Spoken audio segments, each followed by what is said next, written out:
We used to be able to get this and this and this and this back in our high tax state. So we wanted here. Well, the reason why you have a lot of taxes in your state is because you're asking for stupid stuff like that. So we don't do that here. Speaking of high taxes, I noticed that we have Kucinich has officially entered the race. Now I got to tell you, I know something about his record, and he's got a lot like Governor Walker. He's got a lot of accomplishment, being in the state house, being governor of the state of Ohio. He's got a lot of accomplishment in Washington D.C. I'll give him that credit. But you know what? The man's a bore fest. He's a I listened to parts of his speech, and I'm like, oh. I mean, Yeah, I fully understand that he's a person that might be able to get the job done as far as domestic policy is concerned. But there's nothing intimidating. There's nothing. I'm not saying I would not support him. I'm just saying there isn't anything there that shows and proves him to be a dynamic leader that would capture the attention of leaders around the world. And that's what our president needs to do. They need to be able to capture the attention. I don't think that Putin would even give him, a second thought. If he became our, did I say Kasich? I'm sorry. Did I say Kucinich? I meant Kasich. He wouldn't, I don't think he would capture the imagination, quote unquote, of Putin at all. Now, to be frank, I think Putin would take notice of a President Trump. I really think he would, because he knows it well. As bombastic as Trump may be, Trump is not an idiot, and I think Putin would understand that on short order, and so would the Chinese. But we can't have any more bore. I mean, he's got to raise his game when it comes to that. He's got to be more exciting, at least just to capture the imagination of the people of this country of what he's capable of doing. I know that he won re-election by a landslide in Ohio. He's serving 2 terms in Ohio. I get it, but that's a mid-size state of in the Rust Belt region. That's Ohio. I mean, let's face it. They weren't really running anybody that was overly dynamic in Ohio against them either. So, it is what it is. And I know that there are quite a few, because if you looked at his speech, you saw that there was he had a lot of supporters out there, and I'm sure that there are a lot of people right now who are just chomping at the bit.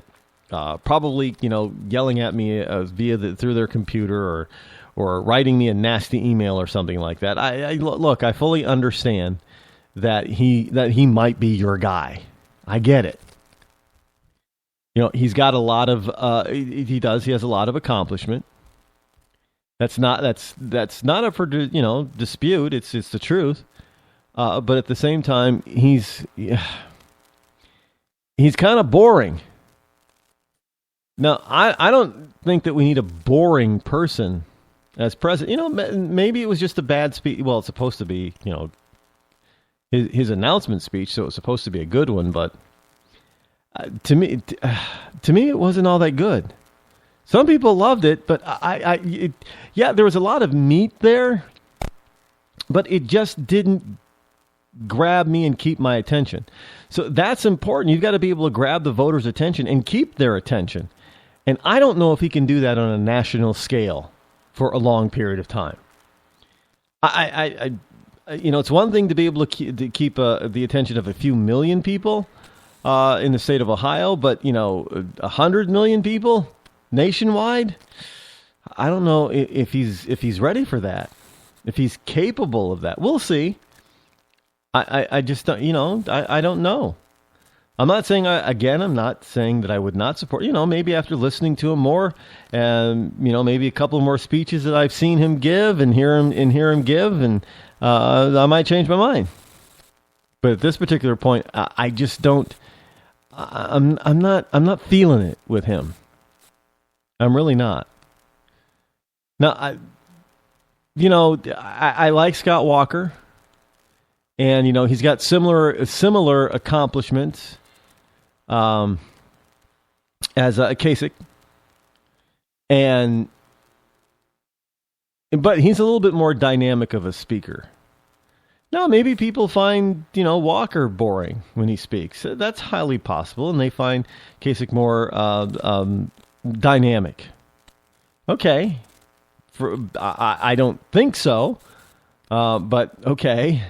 I guess that is a possibility. That is plausible. So we can let that go. Hey, we got a lot to cover today. We'll try to get a little bit more into Governor of Ohio, the Ohio governor's announcement in his speech, as well as some stuff on your favorite president, Obama. Well, according to him, he's the greatest president ever. Not Muhammad Ali. I am the greatest.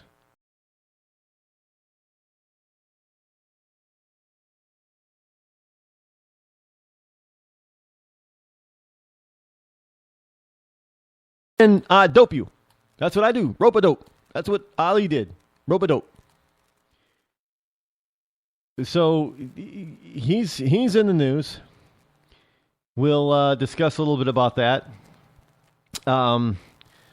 Plus, you'll never guess who comes to Donald Trump's defense, which is now giving him some play, some airtime. So I might have to, I still say no chance, but I if he keeps this up, I might have to change him from the no chance of getting the nomination to he's got a shot.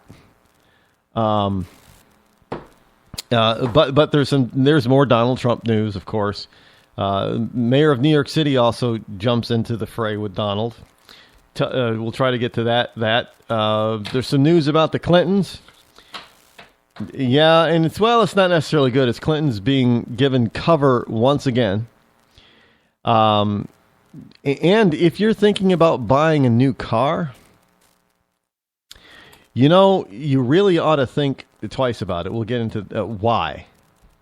An older car just might be for you, and we'll get into why a little bit later. But first, let's head out to Los Angeles, California. For those of you in Rush Limbaugh's Rio Linda, that's Los Angeles. Los Angeles, California. There is some other news in California, too, that we'll get to that a little bit. Maybe I should do it now. Let's see if I can find that. No. There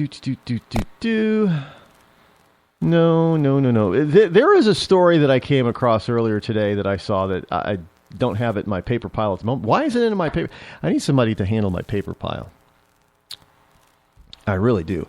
So why isn't this story in my paper pile? There is a story out there that some Silicon Valley CEO and entrepreneur is almost nearing the required. I guess they got a ballot initiative or ballot petition, whatever they call it out there in California.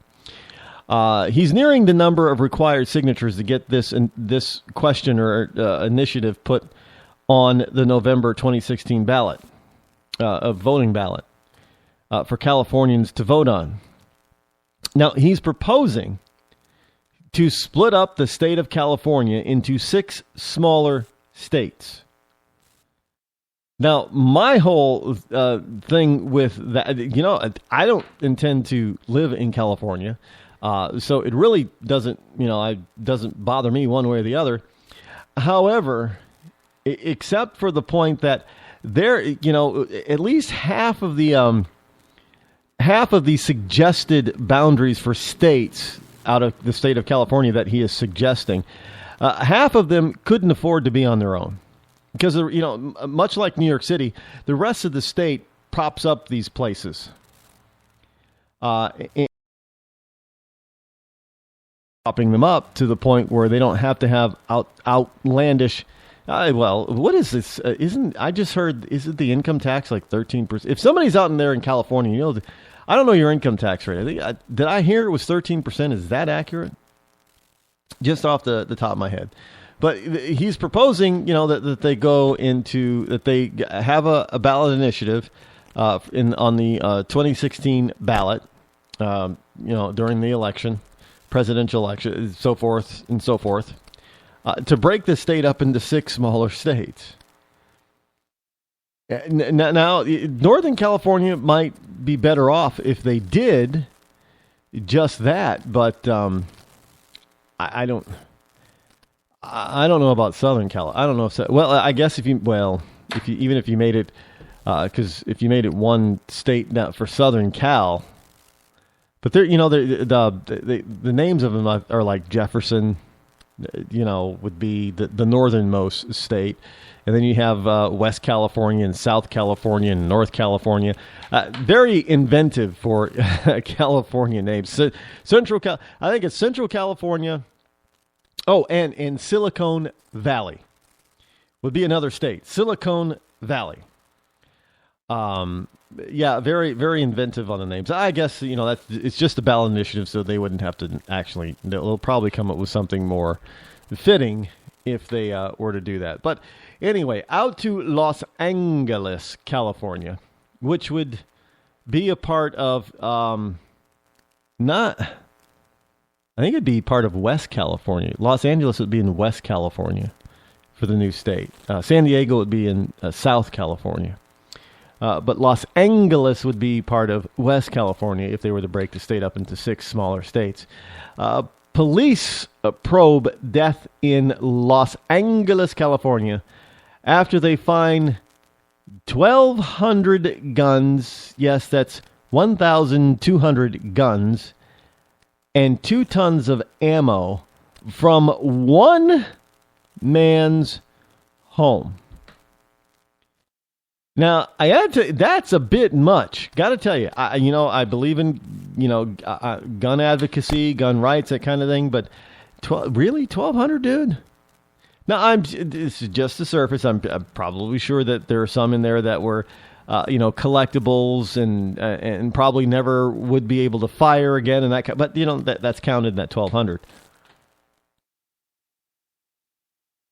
So police are investigating the death of a Los Angeles man, uncovered an arsenal inside his home and garage, more than 1,200 guns and about 2 tons of ammunition, authorities said. Now, Los Angeles Police Department Commander Andrew Smith called the number of rifles, pistols, and shotguns staggering.